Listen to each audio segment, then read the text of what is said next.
Damai Kristus. Handi Halim menulis seperti ini. Mary has descended to the world of the dead, forbidden to have contact with spirit.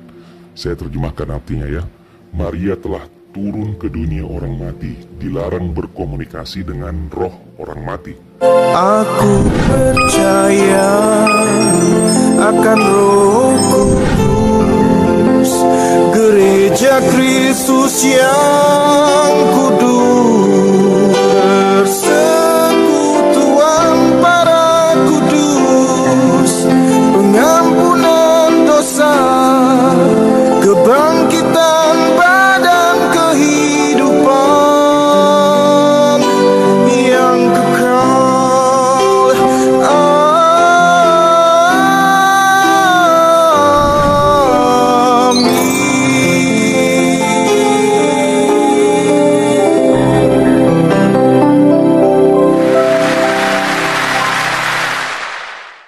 Salve.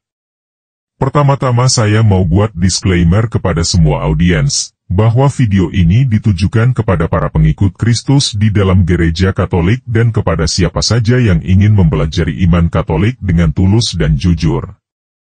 Tujuannya adalah katekese untuk memperkuat iman kepada Yesus Kristus dan memberikan tambahan pengetahuan tentang ajaran Kristiani di dalam gereja yang satu, kudus, Katolik, dan Apostolik, yang bersumber pada 3 pilar kebenaran yaitu Alkitab, tradisi suci gereja, dan magisterium gereja. Selain itu, video ini bersifat apologetik. Artinya, konten video ini berisi argumentasi-argumentasi yang mempertanggungjawabkan kebenaran ajaran iman Katolik.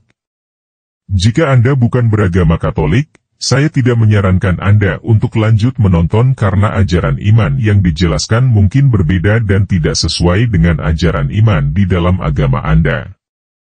Namun jika Anda tetap ingin lanjut menonton, itu adalah hak Anda masing-masing sebagai pribadi yang memiliki kehendak bebas dan saya tidak bisa melarangnya. Jika Anda tidak setuju dengan ajaran iman Katolik yang dijelaskan di dalam video ini, tidak apa-apa. Toh, ini bukan ajaran agama Anda. Sekarang mari kita simak videonya. Damai Kristus. Handi Halim menulis seperti ini. Mary has descended to the world of the dead, forbidden to have contact with spirit. Saya terjemahkan artinya ya. Maria telah turun ke dunia orang mati, dilarang berkomunikasi dengan roh orang mati.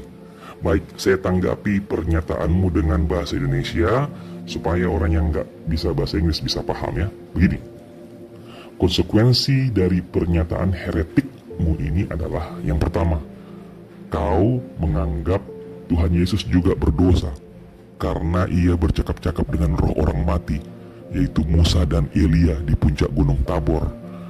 Lihat Matius 17 ayat 1-12, Markus 9 ayat 2-13, dan Lukas 9 ayat 28-36. Konsekuensi yang kedua, kalau kau bilang Yesus kan Tuhan, jadi dia boleh saja bercakap-cakap dengan roh orang mati. Pernyataanmu ini blunder besar, bos. Karena itu berarti Yesus sudah mengajar salah kepada murid-muridnya, yaitu bisa kok bercakap-cakap dengan roh orang mati. Konsekuensi yang ketiga, Tuhan lupa kalau dia sudah pernah melarang bercakap-cakap dengan roh orang mati, seperti yang diperintahkannya di dalam Imamat 19 ayat 26b ayat 31, atau Yesaya 26 ayat 14, atau dan lain-lain ya. Konsekuensi yang keempat, Tuhan tidak konsisten dengan perintahnya. Dulu dia melarang bercakap-cakap dengan orang mati, tapi sekarang dia justru bercakap-cakap dengan orang mati. Ya, konsekuensi yang kelima, Protestan adalah agama orang mati. Menurut kalian bahkan Bunda Maria, Santo Yusuf, Santo Petrus, dan semua martir Kristus yang sudah meninggal itu berada di dalam kematian sampai saat ini. Itu dengan demikian tidak ada keselamatan di dalam iman Protestan. Karena semua pengikut Kristus dalam iman Protestan begitu mati, mereka selamanya tinggal di dalam alam kematian kekal. Jiwa mereka mati, tidak berdaya dan tidak berada di dalam kesatuan dengan Tuhan Allah di surga. Konsekuensi yang keenam, Protestan mengatakan mengimani Kristus, tetapi justru kalian banyak yang tidak memahami atau bahkan tidak mengimani ajaran-ajaran Tuhan Yesus. Itulah sebabnya kalian banyak jatuh dalam blunder-blunder pemahaman yang salah. Ya, beda dengan iman Katolik. Iman kami adalah iman yang hidup karena bersumber dari ajaran Tuhan Yesus sendiri yang diteruskan oleh para rasul dan dilanjut ajarkan oleh para bapak gereja dari generasi ke generasi. Mari saya jelaskan khusus terkait topik ini ya. Tuhan Yesus berulang-ulang kali menegaskan, barang siapa percaya kepadaku akan beroleh hidup yang kekal. Ia juga mengajarkan, akulah kebangkitan dan hidup. Barang siapa percaya kepadaku, ia akan hidup walaupun ia sudah mati. Setiap orang yang hidup dan yang percaya kepadaku tidak akan mati selama-lamanya. Yohanes 11 ayat 25-26. Kepada orang Saduki, Tuhan Yesus berkata seperti ini, akulah Allah Abraham, Allah Ishak, dan Allah Yakub. Ia bukanlah Allah orang mati, melainkan Allah orang hidup. Kamu benar-benar sesat. Lihat Injil Markus 12 ayat 26-27. Ya, jadi Tuhan Yesus menegur kamu benar-benar sesat. Ya, karena Allah adalah Allah orang hidup, bukan Allah orang yang mati. Dalam Ibrani 12 ayat 1, kita diingatkan bahwa kita dikelilingi oleh awan saksi-saksi surgawi. Ya, dalam perjanjian lama, para martis disebutkan berada di dalam tangan Allah. Dan menurut orang bodoh mereka mati nampaknya.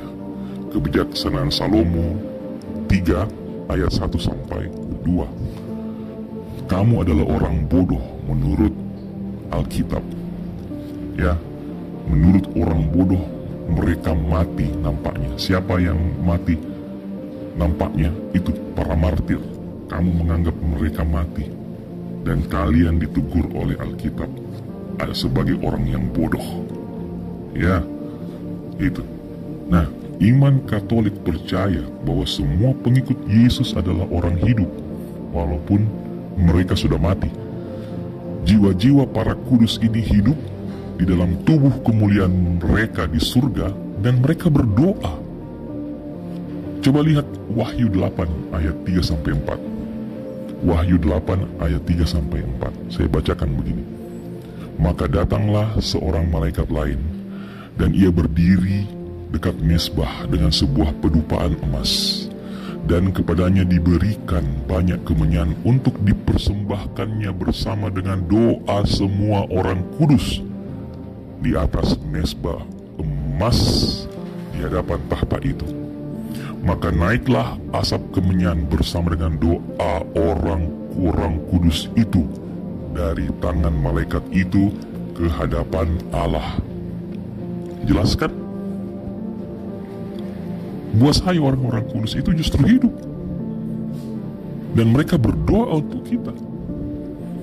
Ya, ini bukti ya bahwa dari Alkitab ya, bahwa ini berlawanan dengan iman orang Protestan yang menganggap orang-orang kudus yang sudah mati itu tidak bisa ngapa-ngapain.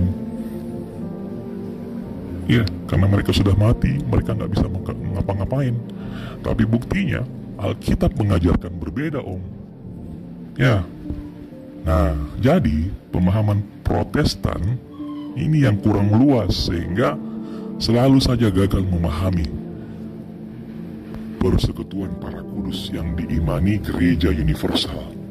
Dan akhirnya kalian tetap di dalam kesesatan berpikir kalian, tetap berada di dalam heresi kalian.